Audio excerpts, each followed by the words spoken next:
Hello and a very good evening to all. Welcome to RG state exams and this is Radhika Gupta. I hope कि आप सभी लोग बहुत अच्छे होंगे, स्वस्थ होंगे, रेलवे में आने वाले सभी एग्जाम्स के लिए भी तैयार होंगे कि किस प्रकार से आपकी अपनी तैयारी को किया जाए और कहाँ कहाँ गलतियाँ कर रहे हैं, ज़रा इस पर भी एक चेक ऑन कर लिया जाए। तो भैया शुरू करते हैं आज के इस सेशन को। आज अभी तक जैसा हमने किया इस लक्ष्य बैच में सारे chapter wise previous year questions को कवर किया था, लेकिन आज हम करने वाले हैं सभी मोस्ट एक्सपेक्टेड क्वेश्चंस को। कि देखिए आपने कई सारे एग्जाम्स दिए हैं रेलवे में, अभी भी हाल फिलहाल में आपके 2 महीने में कई सारे एग्जाम्स हुए नवंबर और दिसंबर में। क्या क्या एक्सपेक्टेड क्वेश्चंस हैं जो कि बेसिकली हमसे पूछे जा सकते हैं। तो आसान से सवाल है, लेकिन देखें आप कितना उसको बढ़िया से प्रिपेयर कर चुके हैं। आज लगाते हैं उन सारे क्वेश्चंस को आपके इस सेशन में। They are the most expected questions. तो आप तैयार हैं कि नहीं, एक बार मुझे कमेंट सेक्शन में जल्दी से बता देंगे। बाकी ये सेशन आपका बिल्कुल फ्री रहता है और इसी के साथ मैम इसका पीडीएफ हमारे Telegram channel RG state exams official पर आपको मिल जाएगा, जो कि डिस्क्रिप्शन बॉक्स में आपके लिंक लगा हुआ है। साथ में इस क्लास डेली होती है रोज शाम 5 बजे, प्लस चैप्टर वाइज और आपके सभी प्रीवियस ईयर क्वेश्चंस को भी हम कवर कर चुके हैं। तो आज के सेशन के लिए तैयार हो भाई? एक बार जल्दी से बताओ। देखो आज की क्लास रैपिड फायर रहेगी, मतलब मैम क्वेश्चन और आंसर। आपने गलत किया तो लिखिएगा ज़रूर, क्योंकि आज हम एक नहीं दो नहीं काफ़ी सारे बढ़िया बढ़िया सवालों को करने वाले हैं। सिंपल भी होंगे, टफ भी होंगे। तो पहला सवाल आपकी स्क्रीन पर तैयार तो हो, शेयर भी करके आ जाना अपने हर मित्र यार भाई बंधु सभी तक। फर्स्ट क्वेश्चन स्क्रीन पर है, बताएं जल्दी से। Total number of bones found in main. की मैम पहले ही सवाल में हमने तो बोनस गेन कर लिया। हाँ जी, इससे ज्यादा सिंपल सवाल और क्या ही होगा, लगाओ फटाफट से। टोटल नंबर ऑफ बोन्स यानी मनुष्य की हड्डी की कुल संख्या कितनी होती है? 206 उत्तर लगा रहे हैं, बहुत बढ़िया। एडल्ट ह्यूमन की अगर मैं बात करूं तो लगभग कहा जाता है कि 300 से ऊपर हड्डियां होती हैं जब बच्चा पैदा होता है, लेकिन जैसे जैसे वो बड़ा होता जाता है उसकी हड्डियों की संख्या कितनी रह जाती है? मात्र 206। अगर वो पूछता नवजात के लिए बता दो, न्यू बॉर्न है कोई, उसके अंदर कितनी हड्डियां होंगी, तो आप बताएंगे 300+ बोन्स उसकी पाई जाती हैं। करेक्ट है बात। अगले सवाल पर आते हैं। Total number of bones found in child. अरे मैम ये तो पहले ही पूछ लिया हमसे, हैं हम तो पहले ही सुन लिए थे। चलो खैर, आंसर क्या हो जाएगा इसका कि अगर वो पूछेगा बच्चे में हड्डी की संख्या कितनी है, तो आपका आंसर यहाँ पर आपके अनुसार क्या होना चाहिए? जल्दी से बताओ। 300 या 306? हाँ भाई 300+ है ना, तो आंसर क्या लगाओगे? लगभग 300 इसका आंसर यहाँ पे करेक्ट हो जाएगा। क्योंकि कई बार लोग देख लेते हैं कि 306 लगा देता हूँ, लेकिन नहीं, अप्रोप्रिएट जो कमीशन आपके आंसर्स को मानता है वो 300 यहाँ पर मानता है। ठीक है, इसी हड्डी के अध्ययन को हम क्या कहते हैं? ऑस्टियोलॉजी कहते हैं। जब भी हम हड्डियों का प्रॉपर स्टडी करते हैं तो ऑस्टियोलॉजी या ऑर्थोलॉजी के नाम से इसको जाना जाता है। ये विज्ञान की जो शाखा है ऑस्टियो या ऑर्थो शब्द से संबोधित की जाती है।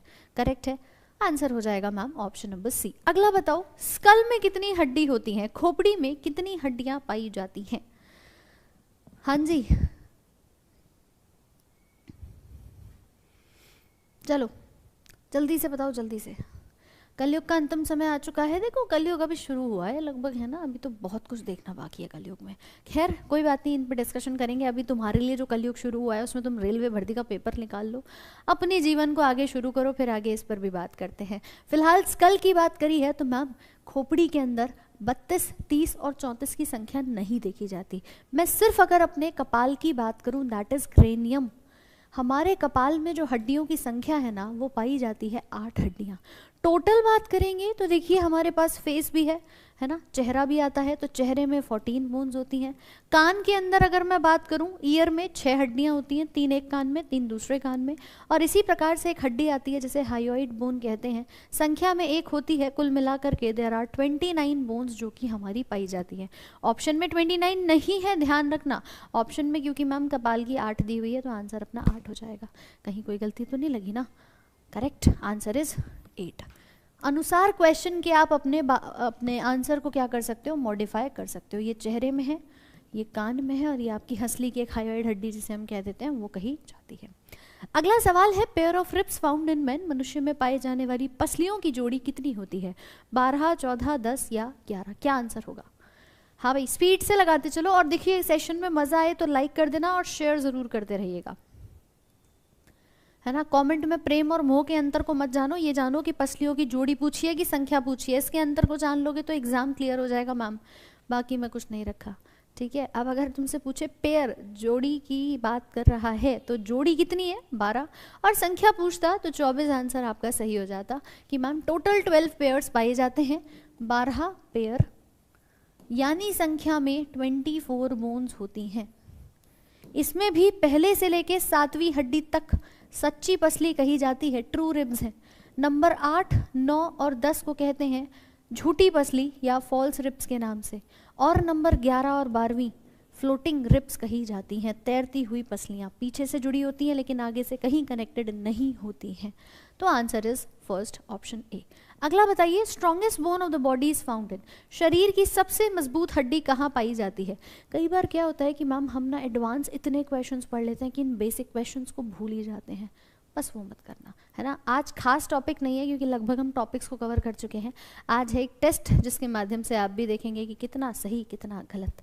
लगा दो जल्दी से। ऑप्शन दे रहे हैं बी, स्ट्रॉन्गेस्ट मसल नहीं पूछा उसने, स्ट्रॉन्गेस्ट बोन पूछा है, मजबूत हड्डी पूछी है। जल्दी से बताओ।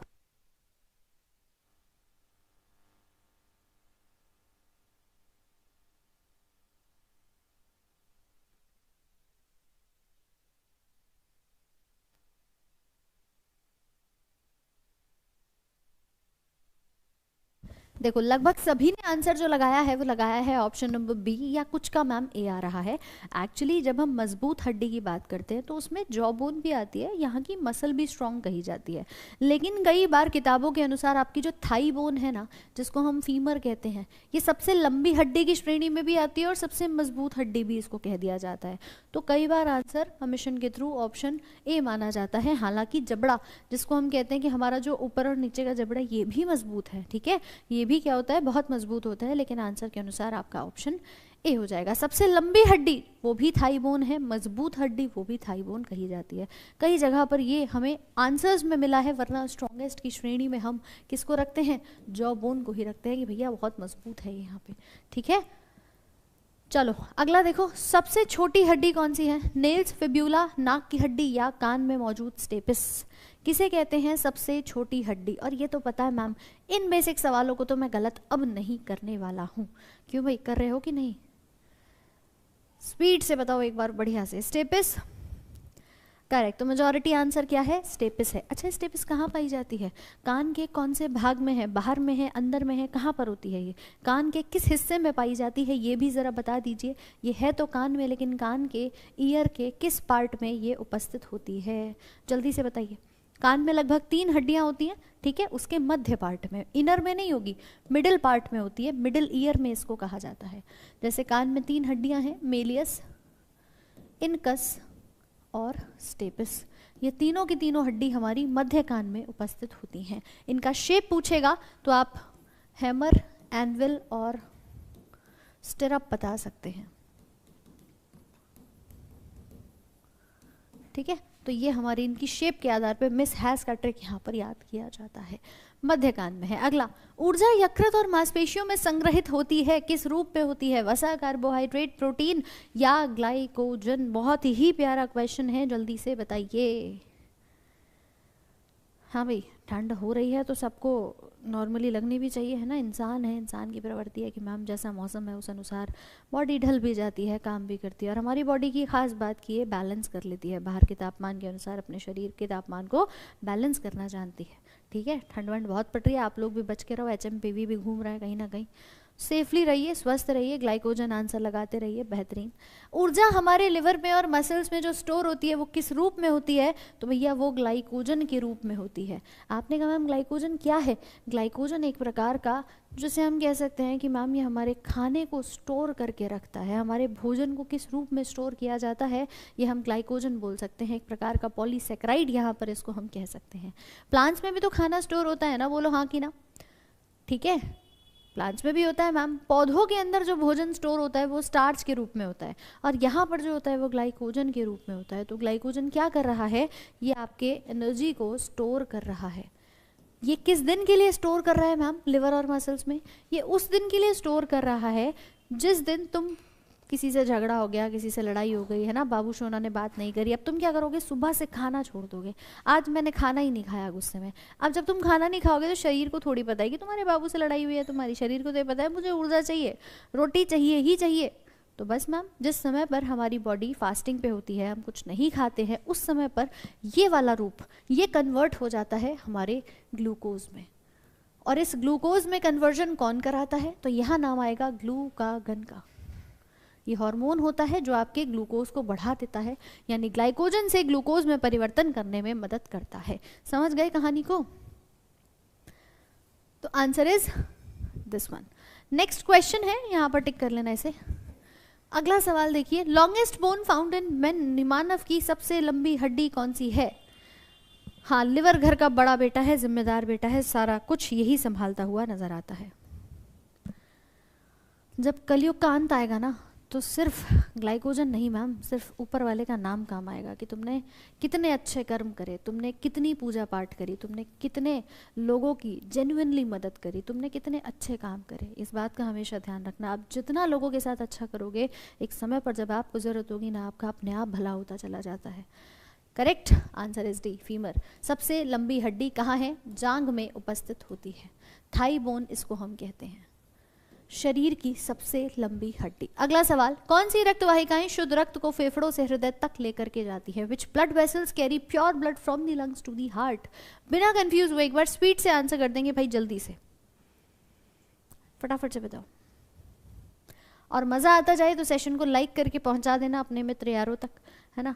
लाइक जरूर करिएगा। बताइए। ओके, ऑप्शन नंबर डी कह रहे हैं, पल्मोनरी वीन कह रहे हैं। देखिए पहला उसने हिंट दिया हमें कि मैम ये बेसिकली प्योर ब्लड को लेके जा रही है, शुद्ध रक्त को लेके जा रही है। कहाँ से लेके जा रही है? तो फेफड़ों से हृदय तक लेकर के जा रही है।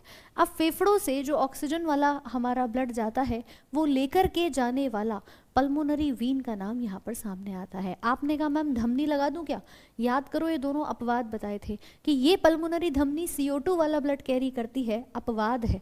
कहाँ से कहाँ तक लेके जाएगी? तो मैम इसका काम होता है कि हमारे हार्ट से अशुद्ध रक्त को फेफड़ों तक लेके जाती है, ठीक है। और पल्मोनरी वीन का काम क्या है कि ये प्योर ब्लड को लंग से लेकर आएगी, जो हम सांस लेंगे, और हमारे हार्ट तक पहुंचाने का काम करती है। तो ये फंक्शन निभाते हुए answer is option number D, जो कि बिल्कुल सही हो जाएगा। ये दोनों अपवाद हैं, दोनों एक्सेप्शंस हैं, यही हमसे कई बार रिपीटेडली पूछ चुका है। गलत मत करना, बस अगली बार गलत हो गया हो तो लिख लेना एक बार, ठीक है। अगला सवाल देखिए, interferons are synthesised in response to, किसके जवाब में इंटरफेरॉन को संश्लेषित किया जाता है? Mycoplasma, virus, fungus, bacteria.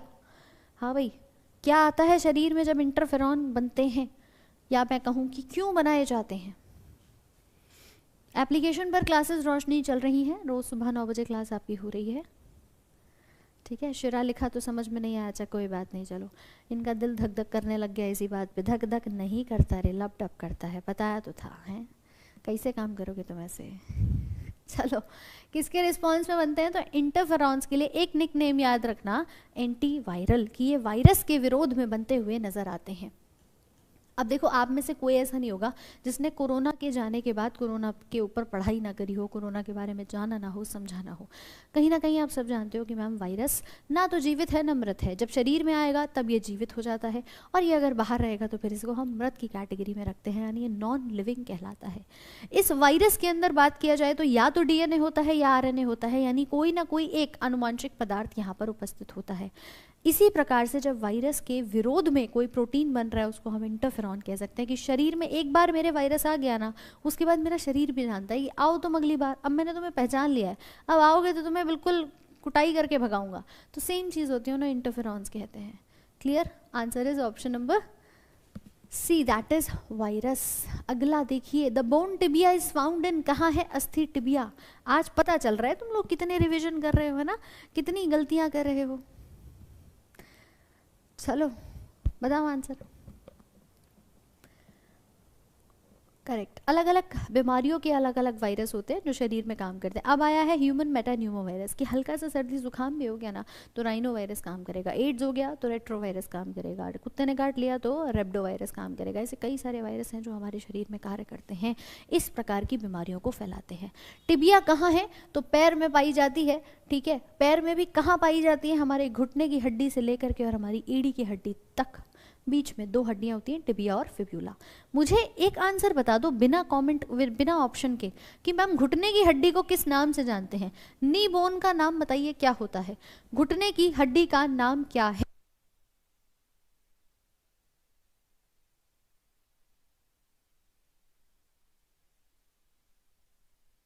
क्या बात है पिंकी जी, 18 जुलाई वाले बैच में कंप्लीट हो गया सिलेबस।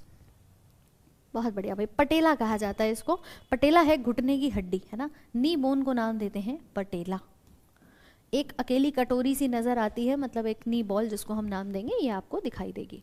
अगला कह रहा है कि स्प्रिंटर्स की मांसपेशियों में निम्न में से किसका संचय होता है? लैक्टिक एसिड, इथेनॉल, पायरुविक अम्ल या फिर ग्लूकोज? बताओ भैया जल्दी से, किसका संचय हो जाता है? स्प्रिंटर्स जो लंबी दौड़ दौड़ते हैं, जो मैराथन स्प्रिंटिंग, ये ऐसे दौड़ को यहाँ पर, रेस को यहाँ पर लगाते हैं, क्या बनता है उनके मसल्स में, जिसकी वजह से ऐंठन होती है, क्रैम्स आते हैं, दर्द होना शुरू हो जाता है।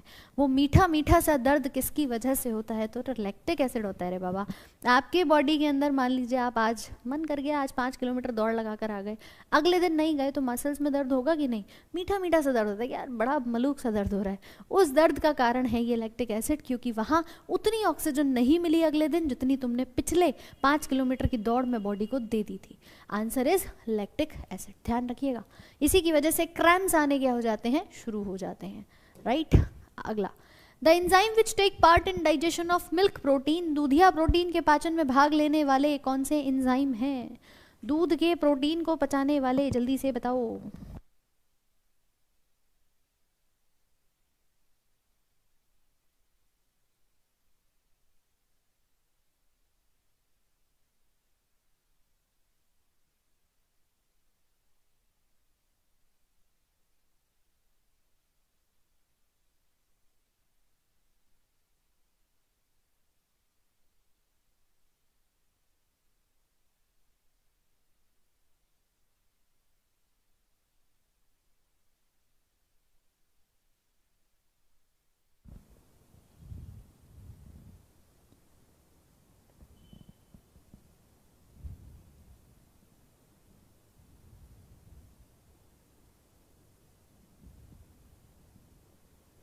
चलो बहुत शानदार भाई, आंसर लगा रहे हैं रेनिन।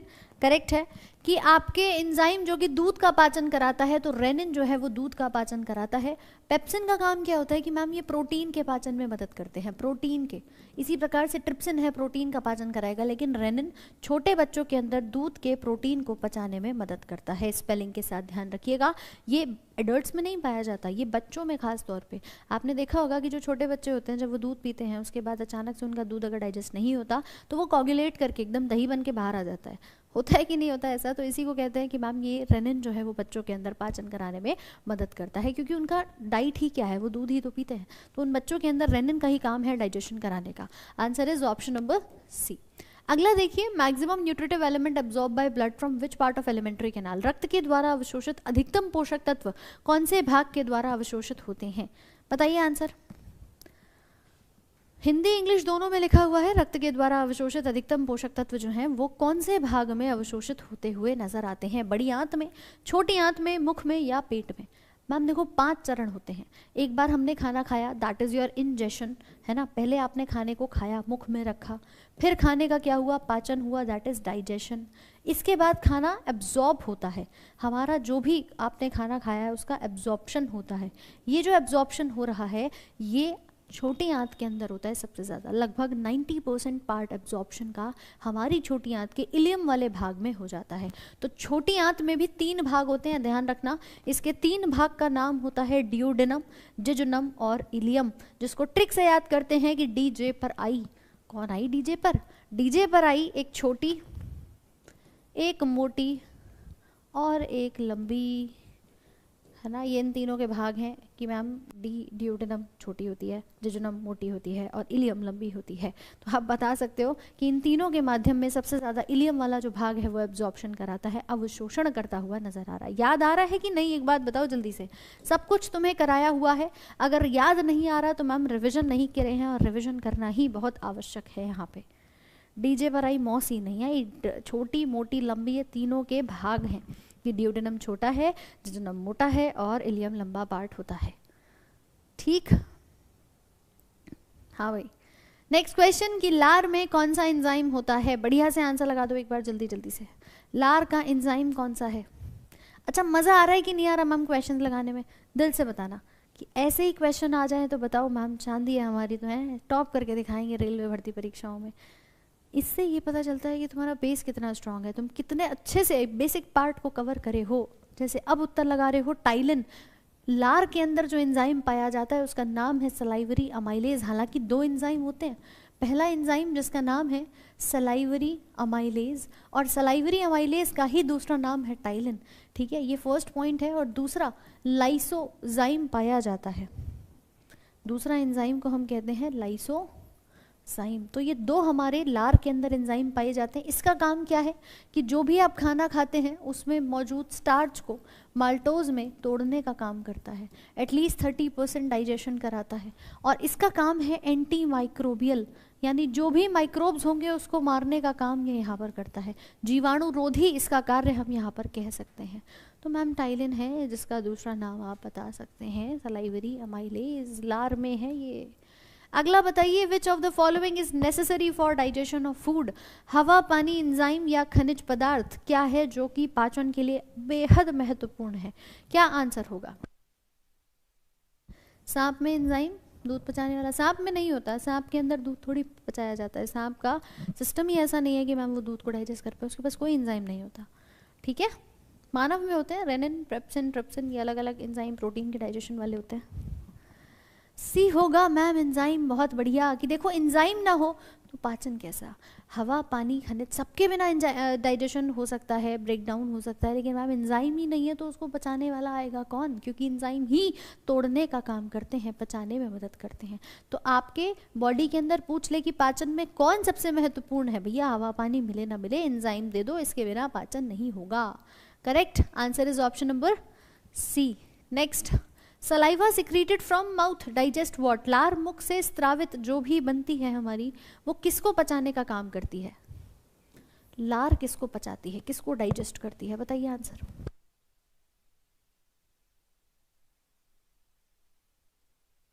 प्रोटीन, स्टार्च, फैट या विटामिन? अभी तो डिस्कस किया था, देखो अभी बहक गए। अभी कहा था कि लार में मौजूदा एंजाइम सलाइवरी अमाइलेज है या टाइलिन है, काम क्या करेगा कि आपके 30% स्टार्च को तोड़ेगा। किस में तोड़ेगा मैम? ये तोड़ेगा हमारे माल्टोज के अंदर, यानी स्टार्च का ब्रेकडाउन किस में करेगा? माल्टोज में करता है। ठीक है, चाहे वो 30% ही करे। तो इसीलिए हम ये लाइन भी कहते हैं कि पाचन कहाँ से शुरू हो जाता है? पाचन मुख से शुरू हो जाता है, पाचन मुख से शुरू होता है। अब आपसे पूछा जाए कि भैया बताओ, या कोई बायोलॉजी ना पढ़ा हो वो क्या कहेगा? खाना कहाँ पचता है? पेट में पचता है। अरे नहीं भैया, पेट में तो मैम पहुँचता है, लेकिन उससे पहले मुख में खाना पचना शुरू हो जाता है। ठीक है, answer is option number B. Next question देखिए। अच्छा सवाल नहीं है मैम, अगला एक इन्फॉर्मेशन है कि अगर आप तैयारी कर रहे हैं तो रैंकर्स गुरुकुल कैंपस में आपके नए बैचेस शुरू हो चुके हैं। देखिए आपकी प्रिपरेशन को और भी उम्दा और स्ट्रॉन्ग बनाने के लिए मैं भी सवाल लगाऊंगी, लेकिन मैम ये प्रॉपर वो सुविधा है जिसमें बच्चे अगर घर पे नहीं पढ़ पाते तो आपको कोचिंग, लाइब्रेरी, रहना, खाना, हॉस्टल, तैयारी सब कुछ एक छत के नीचे आपको दिया जा रहा है। यहाँ पर बच्चे अगर रहते हैं तो लड़कों का हॉस्टल अलग है, लड़कियों का हॉस्टल अलग है, पूरी सुविधा उन्हें दी जाती है, लाइब्रेरी की, क्लासेस करने की, डाउट के टीचर्स की। एक वन शॉट सोल्यूशन है आपके आने वाले सभी परीक्षाओं का कि अगर आप घर पे नहीं पढ़ पा रहे हैं, आपको कोचिंग नहीं मिल पा रही है, खाना कितने टाइम मिलेगा मैम? 3 टाइम पूरा खाना रहता है, बाकी इवनिंग मॉर्निंग के स्नैक्स भी आपको, चाय पानी सब रहता है, चाय के दीवानों की चाय की सुविधा भी पूरी है। तो टेंशन मत लेना, बढ़िया तरीके से आप अगर अपनी तैयारी करना चाहते हैं तो रैंकर्स गुरुकुल कैंपस के साथ आप जुड़ सकते हैं। और कंप्लीट ऑफलाइन क्लासेस यहाँ चलती हैं, यानी टीचर से आप डायरेक्टली कोचिंग में बैठ के तैयारी कर सकते हो। हर हफ्ते टेस्ट है, प्रैक्टिस सेट है, क्लास के नोट्स हैं, डाउट सेशन है, सारी सुविधाएं आप लोगों के पास हैं। अभी नया बैच शुरू हुआ है, लिमिटेड सीट्स हैं, अगर आप भी इनरोल करना चाहते हैं तो हेल्पलाइन नंबर ऊपर है, आप डायरेक्टली कॉल करके बात कर सकते हैं। ठीक है, बहुत बेहतरीन। चलो next, which one of the following acid is found in the stomach of man? मनुष्य के पेट में कौन सा अम्ल पाया जाता है? लगाना आंसर कि मैम ये तो गलत क्वेश्चन पूछ लिया, बताइए भाई। यस मैम, थोड़ा जल्दी हमें मोमोज खाने जाना है। मैडम बता रही हैं कि सेहत के लिए क्या अच्छा है, मोमोज खाना छोड़ दो। और तब भी इन्हें कहाँ जाना है, इन्हें खाना तब भी मोमोज ही है कि मैम क्या करूँ, मोमोज की दीवानगी ऐसी है, ना तो चाय छूटती ना मोमोज छूटते। इन्हें अगर इन डिटेल दिखा दिया जाए, बता दिया जाए कि मोमोज के अंदर तुम्हारी जो भी फिलिंग होती है वो कैसे बनती है बेटा, वो लाल चटनी कैसे बनती है, तुरंत खाना छोड़ दोगे। लेकिन नहीं मैम, हम तो हो चुके हैं बिल्कुल ढीठ। हमें तो कितना भी कह लीजिए, कुल मिलाकर के मम्मी कहेंगी बेटा दाल खा लो, लेकिन नहीं, हम तो मम्मी मोमोज ही खाएंगे। और फिर मैम से क्वेश्चन पूछेंगे, बाल झड़ रहे हैं मैडम क्या करूं, मोटापा बढ़ रहा है मैडम कैसे कंट्रोल करूं। समझ गए कहानी को? तो क्या छोड़ना है, क्या तुम्हें ध्यान देना है अपनी सेहत के लिए? Answer is HCl, hydrochloric acid, जिसका pH मान होता है 1 से लेकर 2। ये पाया जाता है आपके पेट में, और यही है जो बेसिकली एसिडिटी बनती है। ठीक है, उसके कारणवश इसकी संख्या आपको दिखाई देती है। Next, between small and large human intestine which one is longer? छोटी और बड़ी मानव के आंत के बीच में कौन सी लंबी होती है? छोटी आंत लंबी है, बड़ी आंत लंबी है? बताओ जल्दी से, विच वन इज लॉन्गर? वो क्वेश्चन पूछ रहा है कि कौन सी लंबी होती है। करेक्ट, छोटे मियाँ छोटे कहाँ होते हैं मैम, इसमें छोटे मियाँ यानी छोटी आंत ही हमारी लंबी देखी जाती है। कितने मीटर लंबी है? तो ध्यान रखिएगा कि कुल मिला के 9 मीटर की आपकी आहार नाल है, जिसमें 6.25 मीटर ये छोटी आंत लेके बैठी है, और लार्ज इंटेस्टाइन मात्र 1.5 मीटर की होती है। ठीक है, तो 9 मीटर्स की लंबी है जो आपकी स्मॉल इंटेस्टाइन है, ये लगभग 30 से 32 फीट दिखाई देती है। ठीक है, दोनों में से कुछ भी पूछ ले तो आप बता सकते हैं। छोटी आंत के 3 भाग होते हैं, ड्यूडेनम, जेजुनम और इलियम। ठीक है, आंसर इज ऑप्शन ए। कोई डाउट किसी के मन में? अगला बताओ, यदि पेट ने किसी भी HCl का उत्पादन नहीं किया तो कौन सा एंजाइम काम नहीं करेगा? मान लीजिए कभी पेट में HCl ना बने, तो मैम कोई तो ऐसा एंजाइम होगा जो काम करना बंद कर देगा, बस वही पूछा हुआ है। बताओ आंसर। हाँ जी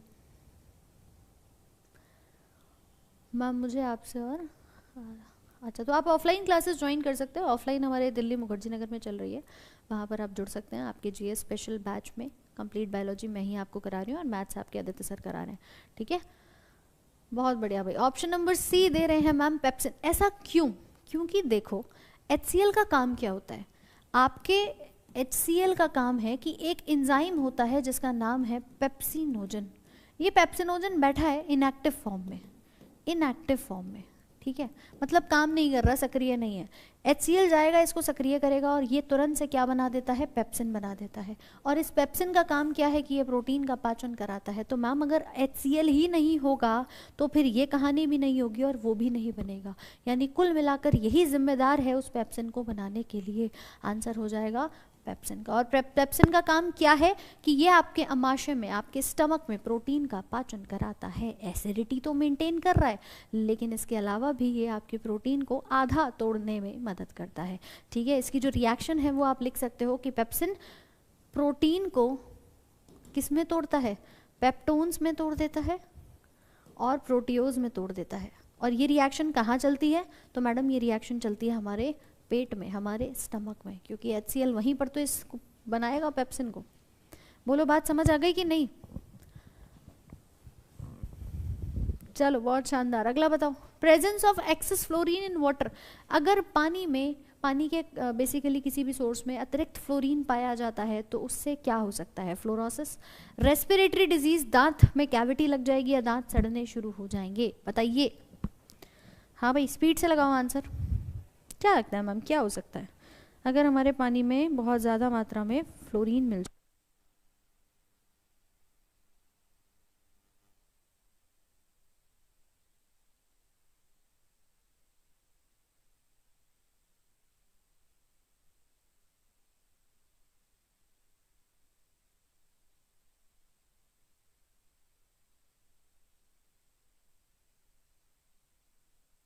चलो भाई, बहुत बढ़िया आंसर। कुछ ने ए दिया तो कुछ ने बी। सिंपली है मैम, फ्लोरीन ज़्यादा होगा तो फ्लोरोसिस कराएगा, दांत सड़ने शुरू हो जाते हैं। तुम कई बार देखते हो छोटे बच्चे जब टॉफ़ी चॉकलेट ज़्यादा खाते हैं तो उनके दांतों के ऊपर देखा है कैविटीज़ बन जाती हैं, दांत सड़ने शुरू हो जाते हैं, दांत गलने शुरू हो जाते हैं।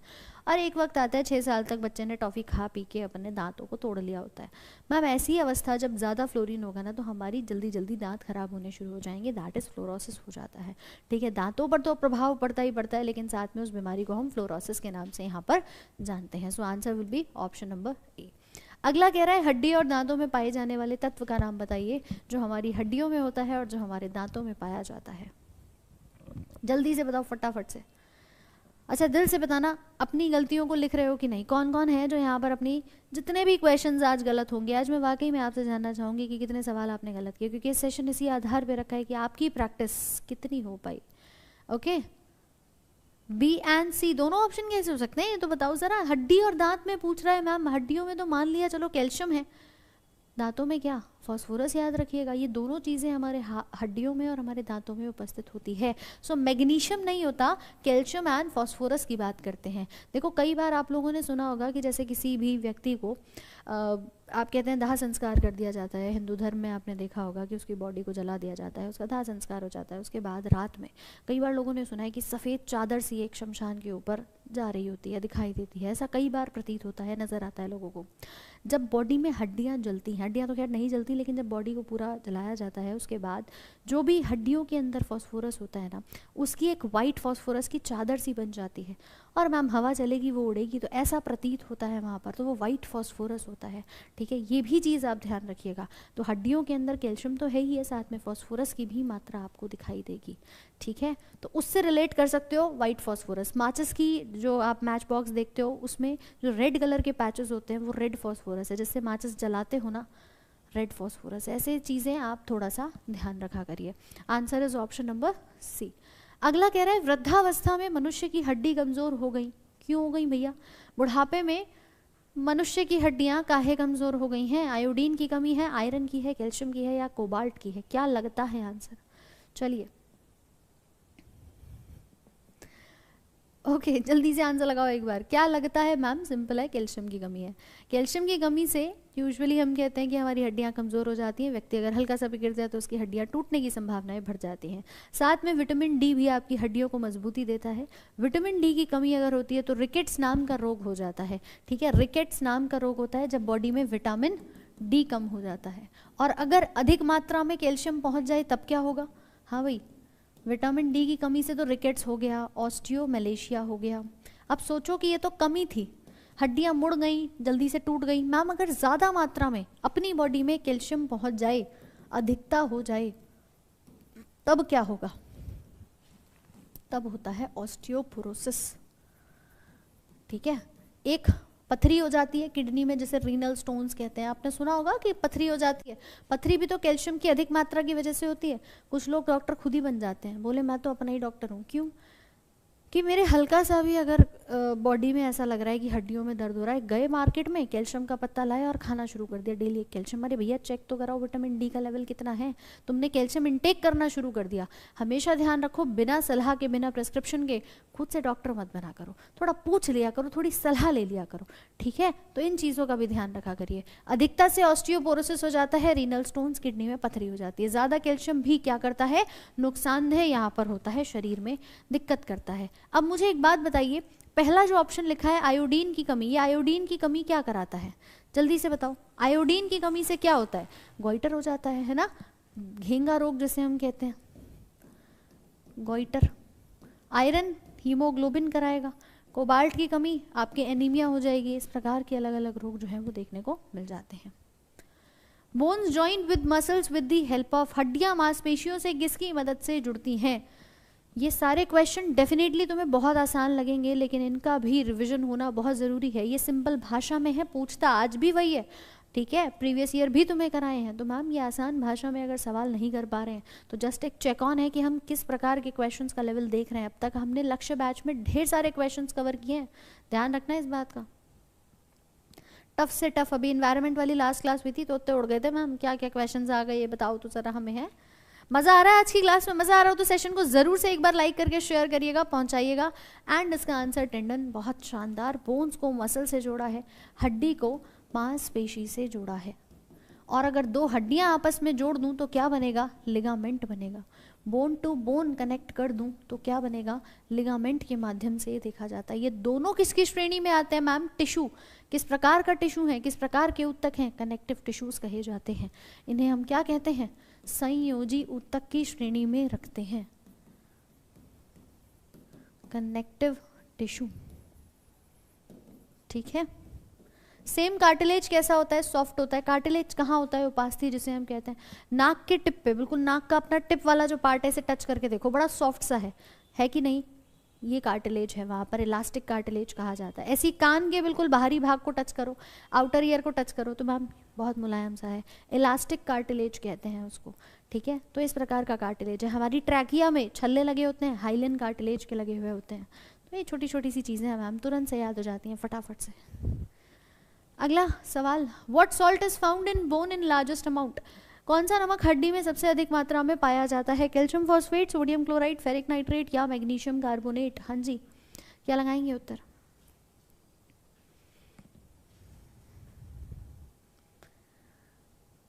बहुत बढ़िया,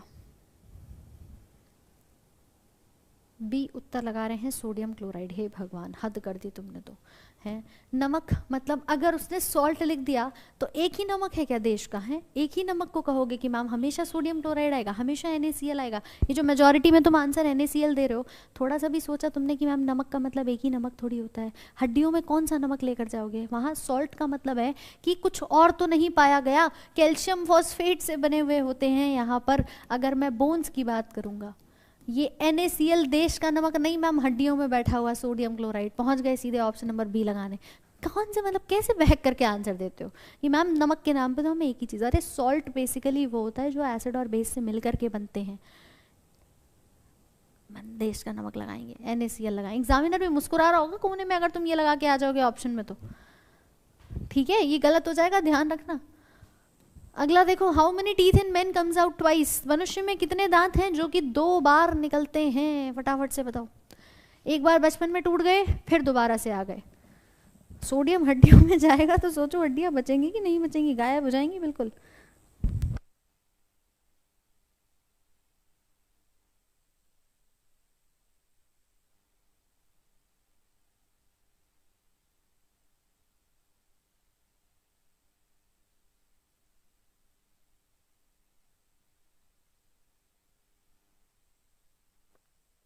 बहुत बढ़िया, 20 दांत जीवन में 2 बार आते हैं और बचे हुए 12 होते हैं जो कि सिर्फ वंस इन अ वाइल आते हैं।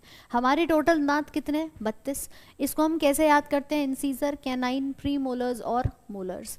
2 1 2 3 बाई 2 1 2 3 गुणा 2, तो ये कहलाता है हमारा दंत सूत्र, डेंटल फॉर्मूला, जिसके अंदर मैम कई सारे दांत हमारे ऐसे होते हैं जो जीवन में एक ही बार निकलते हैं, है ना, जिसमें हमारे मोलर के भी आते हैं दांत, प्री मोलर्स में से भी आते हैं, लेकिन बाकी के 20 दांत क्या होते हैं जो जीवन में हमारे बार बार निकलते हुए नजर आते हैं।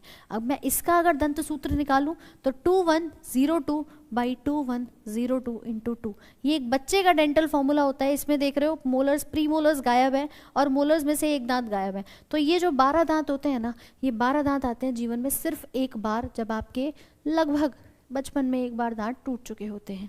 ठीक है, आजकल देख सकते हो कि 32 दांत तो मैम रेयरली किसी के पाए जाते हैं, क्योंकि वो जो अक्कल दाढ़ है, जो 3rd मोलर का दांत होता है, वो बहुत ही कम लोगों के अंदर आता है। और कहते हैं कि जिसके पूरे दांत आ जाते हैं भाई वो एक मैच्योरिटी की एज पे आ गया, इसलिए उसको विजडम अक्ल के नाम से जानते हैं। हालांकि होता ऐसा कुछ नहीं है, बट स्टिल क्योंकि उस उम्र के अनुसार हम बात करते हैं तो आंसर हो जाता है। यहाँ 20 उत्तर सही हो जाएगा। 12 दांत सिर्फ और सिर्फ वंस इन अ वाइल निकलते हुए नजर आते हैं। ठीक है, चलो बेहतरीन उत्तर नंबर 27। मेल सेक्स हार्मोन किसे कहा जाता है? जल्दी से बताइए, किसे कहा जाता है मेल सेक्स हार्मोन? और देखो भैया, PYQs ऐसे ही बढ़िया बढ़िया करते रहो, प्रीवियस ईयर क्वेश्चंस तो आपके एटलीस्ट कमांड आपकी बढ़िया से होनी चाहिए, क्योंकि एक बार की गई मेहनत मैम हमेशा के लिए हमारा जीवन सुधार सकती है ना। एक बार अगर आपने बढ़िया से रेलवे के जितने भी PYQs हैं उन्हें कवर कर लिया तो देखो यकीन मानो जिस दिन आप पेपर देने बैठोगे ना, आप ही कहोगे मैम मज़ा आ गया। मतलब ऐसी तैयारी अगर मैं करके जाऊँगा तो सिलेक्शन क्या, बिल्कुल टॉप रैंक लेकर के आने वाला हूँ। अब जैसे यहाँ है option number C, testosterone correct हो जाएगा। एड्रेनलिन आपातकाल हार्मोन है, अधिवृक्क ग्रंथि से बनता है, आपातकाल है, ठीक है। प्रोजेस्ट्रॉन प्रेगनेंसी, सिर्फ और सिर्फ प्रेगनेंसी में बनता है, गर्भावस्था में बनता है। FSH पीयूष ग्रंथि बनाती है, फॉलिकल को स्टिम्युलेट करने के लिए पिट्यूटरी ग्लैंड से ये बनता है। आंसर इज टेस्टोस्टेरॉन, ठीक। नेक्स्ट, फीमेल सेक्स हार्मोन का नाम बताइए। एस्ट्रोजन, ऑक्सिन, एंड्रोजन या इंसुलिन? करो उत्तर जल्दी से।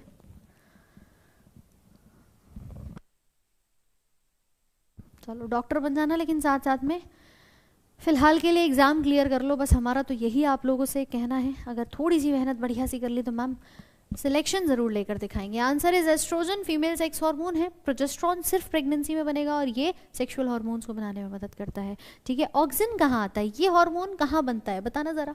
ऑक्सिन नामक हार्मोन कहाँ पर बनता है? क्या बात है, बहुत खूब भाई। प्लांट्स के अंदर ना, पादप के अंदर। ये पादप का हार्मोन है, ये एक प्लांट हार्मोन होता है। इंसुलिन ग्लूकोज को, शुगर को कम करता है, शुगर को कम करता है। और एंड्रोजन्स आपके जितने भी सेकेंडरी सेक्सुअल कैरेक्टर्स हैं मेल्स के अंदर, पुरुषों में, वहाँ पर ये बनता है, ठीक है। तो एंड्रोजन, एंड्रोशियम, ये वर्ड हमेशा पुरुषों के लिए, मेल्स के लिए इस्तेमाल किया जाता है। ऐसी अगर कहीं नाम आ जाए ना एंड्रोशियम, तो वो मेल पार्ट फूलों के अंदर कहा जाता है कि ये मेल रिप्रोडक्टिव ऑर्गन है। कहाँ पर है? फूलों के अंदर है, फल फूलों के अंदर बात कर रहे हैं, ठीक है। अगला देखो, sound laptop is produced by. अब ये तो मैम गलत होने का कोई स्कोप नहीं है। आज के क्वेश्चंस में लग रहा होगा कि मैम मजा आ गया, बिल्कुल है।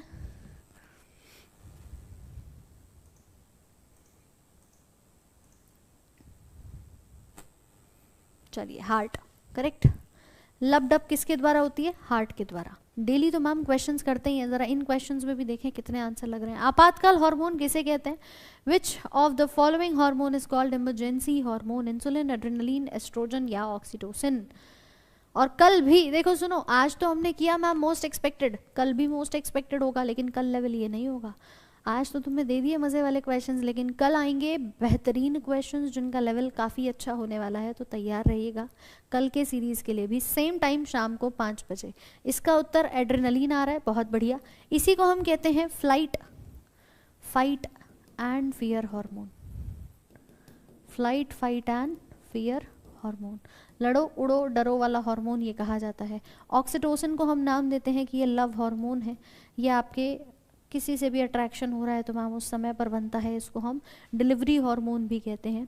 इसी ऑक्सीटोसिन को नाम जाना जाता है कि हैप्पी हार्मोन्स के अंदर भी आता है, ठीक है। Options okay.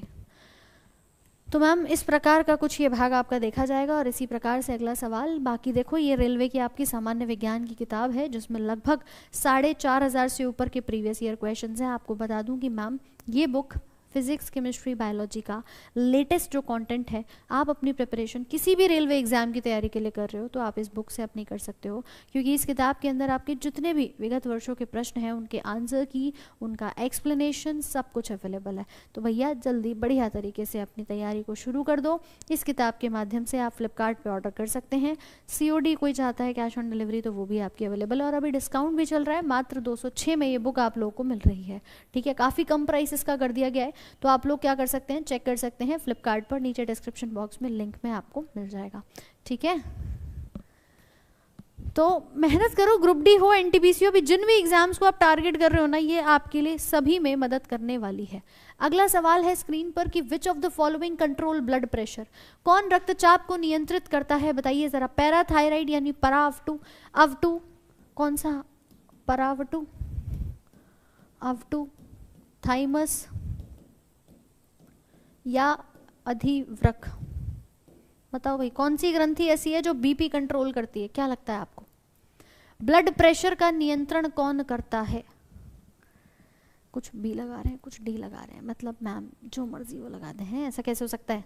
कौन सी ग्रंथि संभालेगी ब्लड के प्रेशर को? कि मैम यूजुअली हमारा जो BP है ना, हमारा तापमान, हमारा ब्लड प्रेशर, ये चीज़ें थायराइड कंट्रोल करता है। आप उत्तर थायराइड का यहाँ पर लगा सकते हो, लेकिन ध्यान रखना सडनली BP बढ़ जाए या BP कम हो जाए, वो चीज़ें आपके आपातकाल अवस्था में दिखाई देती हैं, एड्रीनल ग्रंथि के द्वारा कंट्रोल की जाती हैं, करेक्ट है। नॉर्मली अगर हम देखेंगे तो तापमान नियंत्रण में ये मदद करता है अवटु ग्रंथि, जो शरीर की सबसे बड़ी एंडोक्राइन ग्लैंड कही जाती है, ताप नियंत्रित करती है और इसका काम BP के लिए आप बता सकते हो। क्लियर? थाइमस का काम क्या है कि ये रोग प्रतिरोधक क्षमता दे रही है, इम्यूनिटी प्रदान कर रही है। थाइमस इम्यून सिस्टम को स्ट्रॉन्ग करती है, इम्यूनिटी बनाती है, और ये कैल्शियम का लेवल बढ़ाएगी। करेक्ट, कोई डाउट? चलो अगला देखो, लाइफ सेविंग हार्मोन किसे कहते हैं? जीवन रक्षक हार्मोन के नाम से किसको जाना जाता है? जीवन रक्षक हार्मोन किसे कहा जाता है?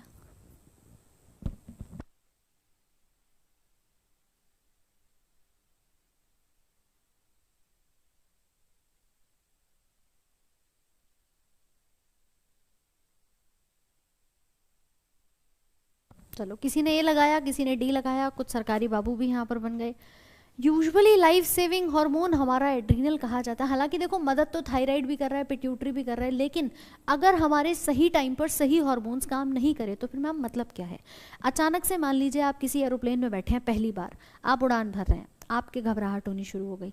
आपका जो घबराहट हुई, आपको जो टेंशन हुई, उस समय पर आपका एड्रीनल ग्लैंड काम कर रहा होगा, यानी अधिवृक्क ग्रंथि काम कर रही होगी, बीपी बढ़ा दिया, घबराहट हो गई, पसीने आ गए। अगर यही शांत नहीं हुई, यही कंट्रोल नहीं हुई, तो मैम काम खत्म, वहीं पर बीपी इतना बढ़ गया कि किस्सा खत्म हो गया। तो इस प्रकार से आप बता सकते हैं कि ये मेजरली कंट्रोल करते हुए नजर आती है। हालांकि बाकी भी सभी हार्मोन्स डेफिनेटली हेल्प कर रहे हैं, but answer is this one. ठीक है, तो लाइफ का सेविंग हार्मोन। अगला, विच of the following gland is present in pairs in human body? जोड़ी में कौन पाया जाता है? पहला ऑप्शन दिया है अधिवृक्क, दूसरा ऑप्शन है यकृत, तीसरा है अग्नाशय, और चौथा है पीनियल। जोड़ी में कौन पाया जाता है? बताइए जरा, which is present in pairs. हाँ जी, क्या लग रहा है? अच्छा, सबके डायग्राम लगभग आप सभी ने यहाँ पर देखे जरूर होंगे, है ना? देखे हैं कि नहीं? बिल्कुल सही, तो ए ऑप्शन हो जाएगा मैम। जोड़ी में यही पाया जाता है, बाकी तीनों तो अकेले अकेले हैं। ये एड्रीनल ग्लैंड हमारी किडनी के ऊपर बैठे होते हैं इस प्रकार से जोड़ी में। लिवर अकेला है, एक है, ये पत्तीनुमा आकृति होती है, कुछ ऐसे, एक अकेली दिखाई दे गई। पीनियल ग्रंथि हमारी वैसी नजर आती है, ब्रेन में छोटी सी। तो जोड़ी में कौन है? ये हमारी जोड़ी में है। साथ में यही वाला क्या है? हमारी अधिवृक्क ग्रंथि है। पेनक्रियाज एक मिक्स ग्लैंड है, और पीनियल क्या है? हमारी एंडोक्राइन ग्लैंड है। लेकिन लिवर को हम कहते हैं कि ये बहिस्त्रावी ग्रंथि की श्रेणी में यहाँ पर आती है। ठीक है, अगला, insulin is a king of. Insulin किसका राजा है? बताओ भैया, किसका राजा है? जल्दी से। जी हाँ, स्वाति, पीनियल, थर्ड आई, मेलाटोनिन, बायोलॉजिकल क्लॉक। बहुत शानदार भैया, एपिफाइसिस सेरेब्री। नेक्स्ट, क्या लगता है क्या होगा आंसर? इंसुलिन किसका राजा है? अब राजाओं में बात आएगी तो मैम इंसुलिन क्या है? अपने आप में एक हार्मोन है, तो हार्मोन्स का ही तो राजा होगा। इसको कहते हैं किंग ऑफ हार्मोन्स के नाम से। ठीक है, ये है हार्मोन्स का राजा। Answer is option number A. ठीक है, ना एंजाइम है ना प्रोटीन है, हालांकि इसकी नेचर प्रोटीन वाली भी होती है। ये किससे बना होता है? 51 अमीनो एसिड से बना हुआ है, बट हार्मोन भी है ना? और क्योंकि अमीनो एसिड से बना है तो इसकी प्रवृत्ति प्रोटीन वाली भी हो जाती है। तो ये दोनों तरह से काम करता है, प्रोटीन भी और हार्मोन का भी, दोनों प्रकार से काम करता हुआ ये नजर आता है। अगला, which is found in the chest cavity? Which endocrine gland is present in the chest cavity? छाती की गुहा में कौन सी अंतःस्रावी ग्रंथि उपस्थित होती है? बुक पर अब डिस्काउंट, बुक पर तो अभी डिस्काउंट खत्म नहीं हुआ है, 216 की अभी आपको मिल रही है। ठीक है, आप लोग ऑर्डर कर सकते हो, अभी डिस्काउंट खत्म नहीं हुआ है, आप भी मंगवा सकते हैं। ठीक है भाई, आपके अपने फ्लिपकार्ट से आप अवेलेबल करा सकते हो। Answer is option number A दे रहे हो, ए थोड़ी होगा। चेस्ट कैविटी में पूछ रहा है तो थाइमस ग्रंथि पाई जाती है, थाइमस ग्लैंड हमारे। आप आंसर कर सकते हैं। इसका काम क्या है? ये वही ग्रंथि है जो बुढ़ापे में आते आते गायब, मैम डिसअपियर हो जाती है, पता ही नहीं चलता इसका। तो कभी कोई क्वेश्चन पूछ ले कि कौन सी ऐसी ग्रंथि है जो कि बुढ़ापे में उम्र के साथ डिसअपियर हो जाती है? थाइमस ग्लैंड है। क्या कर रही है? इम्यूनिटी बनाने का काम करती है, रोग प्रतिरोधक क्षमता देती है।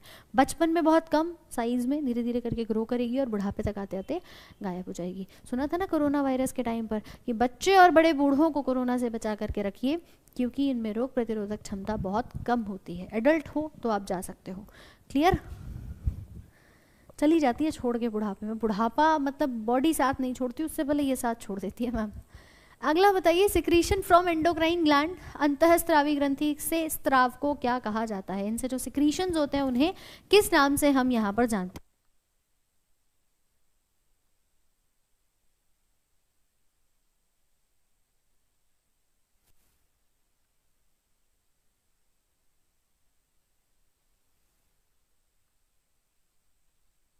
जूस, एंजाइम, हार्मोन या सॉल्यूशन? तो भैया सीधी सीधी बात है, अंतःस्रावी ग्रंथियां किसको बनाती हैं? हार्मोन्स को बनाने का काम करती हैं। ठीक है, इनसे क्या बनता है? हार्मोन। ये ए उत्तर कौन लगा रहा है भाई? ये बहिस्त्रावी का काम है, ये एक्सोक्राइन का काम होता है ना कि एंडोक्राइन का। ध्यान रखना है इस बात को।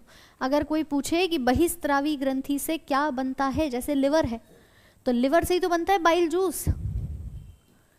याद करो, बाइल जूस हो गया या कोई भी जूस बनाने का काम, रस बनाने का काम, एंजाइम बनाने का काम इनके माध्यम से होता है। एंडोक्राइन पूछ रहा है तो ma'am answer will be hormones. ठीक है, समझ गए? सही में गायब? मैं मजाक थोड़ी कर रही हूँ। कह रहे मैम सही में गायब हो जाती है। मैम मैं हंसी मजाक थोड़ी कर रही हूँ, तो मैं गलत बात थोड़ी बताऊंगी।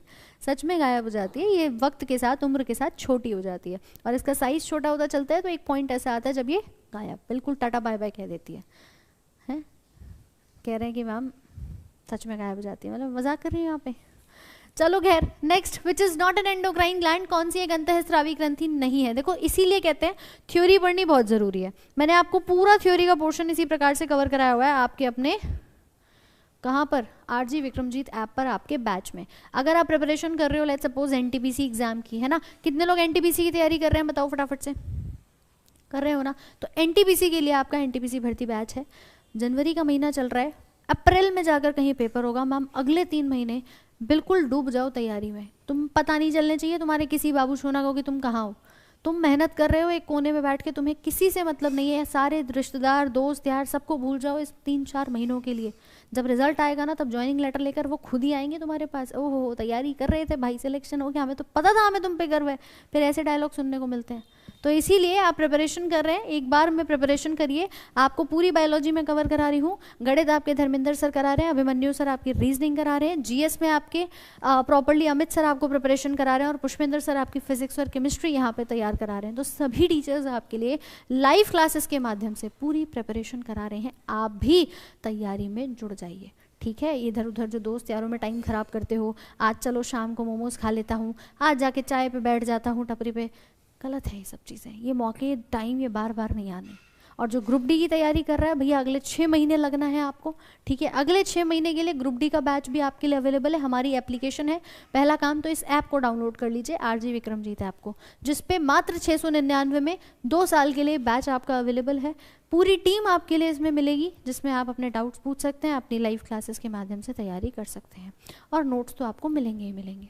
ठीक है, तो आंसर है कि मैम बस अपनी तैयारी में लगो। अभी ये बैच रिसेंटली शुरू हुआ है, तो आप अगर लग सकते हैं तो जुड़ जाइए भाई मेहनत में। ठीक है, क्वेश्चन था आपका कुछ इस प्रकार से कि कौन सी एंडोक्राइन ग्लैंड नहीं है? आपने उत्तर दिया लिवर, बिल्कुल सही। ये एंडोक्राइन नहीं है, एक्सोक्राइन ग्रंथि कही जाती है। अगला है कि दांत के क्षय को कम करने के लिए अधिकांश टूथपेस्ट में क्या शामिल है? नमक मत बताना बस answer. To reduce tooth decay most of the toothpaste contain what? आपके टूथपेस्ट में क्या है, ये पूछा है। आंसर कर देना आज ऑफलाइन कमेंट करके कि इसका सही उत्तर क्या हो जाएगा। ये आज का होमवर्क क्वेश्चन आप लोगों के लिए रहने वाला है। अब बताओ मज़ा आया कि नहीं आया, जल्दी से। हाँ जी, ठीक है, तो बढ़िया से तैयारी करो। इस क्वेश्चन का आंसर मुझे ऑफलाइन कमेंट करके बताइए। आज जितने भी सवाल गलत करे हैं रिवीजन कर लेना एक बार बेहतरीन तरीके से, क्योंकि मैम आज ये बहुत ही सिंपल क्वेश्चंस थे। अगर ये भी नहीं बने हैं तो सोचिए आपकी तैयारी अभी कहाँ अटकी हुई है। सो मेक श्योर कि आप रिवाइज कर रहे हैं, मेहनत कर रहे हैं। बाकी मिलते हैं आप लोगों से अगले सेशन में। इसका पूरा PDF हमारी टेलीग्राम पर आपको मिल जाएगा, RG state exams official Telegram channel. ठीक है, क्लास कैसी लगी है मुझे कमेंट करके बता देना इसके आंसर के साथ। Thank you so much, bye bye.